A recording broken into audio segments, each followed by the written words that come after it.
Let's talk about mean, median, and mode and when to use them specifically for HR data.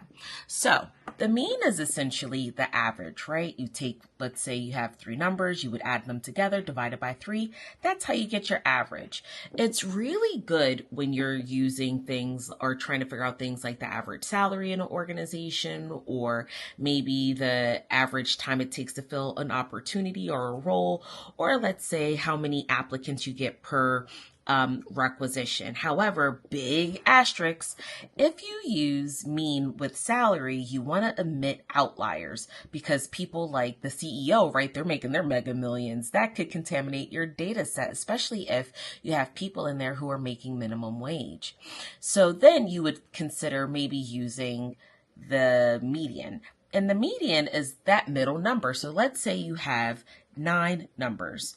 You would look 4 numbers to your left, 4 numbers to your right. That middle number is your median.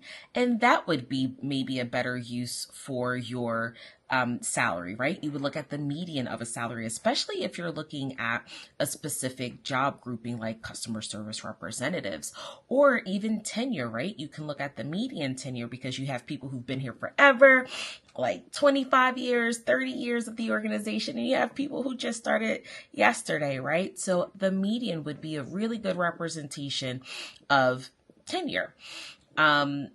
Also, you could look at things like the mode, the most reoccurring number, okay?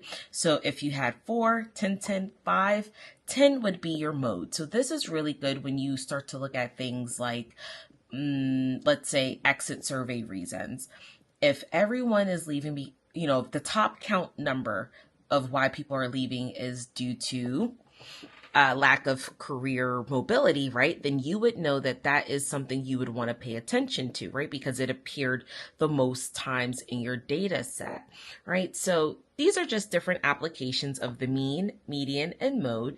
And I'm curious, does this help you, or have you used any of these interchangeably in your analytics? So let me know in the comments. All right, until next time, happy analyzing.